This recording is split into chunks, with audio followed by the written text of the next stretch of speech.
महाराज की ये तो मेलो वड्डे में लगणो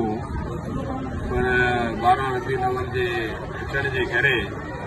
ऐं असां जेको आहे दिलि वॾी करे जेको असांजा हिते अक्सरियत में असांजे भाउरनि हुनखे हुनजी रुकिस ते असां दिलि वॾी कईसीं ऐं त उहा ठीकु आहे तव्हां 12 रबी अव्वल जो ॾियारो मल्हायो जेको 12 ताईं मल्हाईंदा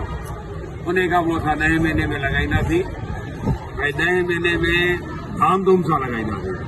जंहिंमें हुननि जो साहिकार बि हूंदो छाजे करे जो अॼु जेका DC साहब वटि मीटिंग हुई उन में SP साहब बि हो DC साहब बि हो DG रेंजर बि हो SDM हो हिते उलमा बि हुआ उन सभिनी इहो जेको वाइदो कयो आहे त बाबा ठीकु आहे तव्हां दिलि वॾी कई आहे त असीं तव्हां सां गॾु आहियूं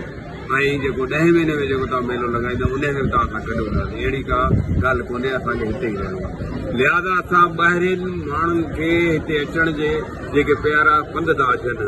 उन्हनि खे इहो मैसेज ॾियणु था चाहियूं त बाबा तव्हां जेको आहे जेको साईं जो बर्थडे में ई लॻे थो लेकिन हालात खे ॾिसंदे हालात अहिड़ा थी विया जो असां हफ़्तो भर खां जेके इन में सोच वीचार में हुआसीं त अहिड़ो क़दम न खणूं जंहिंसां को नुक़सानु थी पवे तो लिहाज़ा असां पंहिंजो फ़ैसिलो कयोसीं ऐं उन फ़ैसिले में इहो तय थियो आहे त जेके जेके माण्हू आहिनि उहे 9 महीने में न अचनि पंहिंजे पंहिंजे घरनि ते जेको आहे पंहिंजी जेका आहे पूजा पाठ कनि ऐं उन खां पोइ 10 महीने ख़ुशियुनि सां अचनि चंड खां शुरू थी वेंदो 10 महीने में चंड खां शुरू थी वेंदो 17 ताईं तव्हां अचो ऐं हिन रामापीर मंदर जी शोभा जेका तव्हांजे ई करे आहे ऐं हीउ सनातन धर्म जो वॾे में वॾो जेको मंदरु आहे जेको पूरे पाकिस्तान में हिकिड़ो ई आहे जंहिंमें 36 ज़ातूं अचनि थियूं ऐं उन्हनि खे वेनिती आहे हीउ मैसेज जेको आहे जेको बि ॿुधे उहो अॻियां फॉरवर्ड कंदो रहे ऐं पंहिंजे ॿारनि जी जेके ताईं वठी था अचो उन्हनि खे उते रोकियो ऐं इहे हिते बि जेकॾहिं असांजो असीं बि रोकींदासीं ऐं हिते जी जेका इंतिज़ामिया उहा बि जेके उन सराउंडिंग जेके पॉइंट हूंदा उते रोकींदा लिहाज़ा तव्हांखे जेकॾहिं को अचिणो आहे इहे ई 2-4 ॼणा ॾींहं अची घुमी ऐं पराथना करे हली वेंदो त तव्हांजी महिरबानी थींदी बाक़ी मेलो कोन लॻंदो मेलो जेको 10 महीने में लॻंदो इहो मैसेज सभिनी खे ॿुधायो ऐं रामापीर इंतिज़ाम कमेटी खे जस आहे ऐं उन जस इहो आहे त उन्हनि ॾींहुं राति हिकु करे ऐं हिन मसइले खे सॉल्व कयो ऐं उन्हनि सां गॾु जेके जथनि वारा आया उन्हनि बि असांखे जेको आहे जेको पावर ॾिनो असांखे चयो त जेको तव्हांजो फ़ैसिलो हूंदो असांखे क़बूल हूंदो लिहाज़ा जेके जेके मुंहिंजो आवाज़ ॿुधी रहिया आहिनि उन्हनि खे वेनिती आहे त महिरबानी करे 9 महीने में न अचनि ऐं 10 महीने में अचो ऐं धाम बोल श्री रामदेव अॼु रामापीर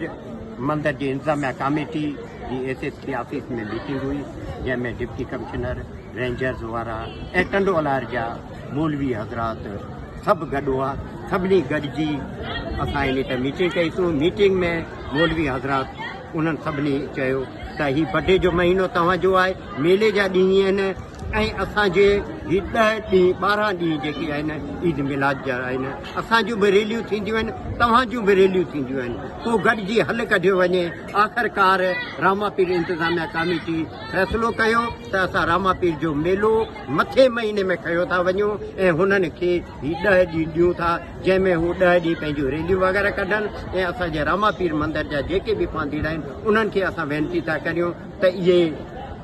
बर्थडे महीने जी 10 9 10 11 पंहिंजनि घरनि जे अंदरि मल्हायो ऐं ईंदड़ महीने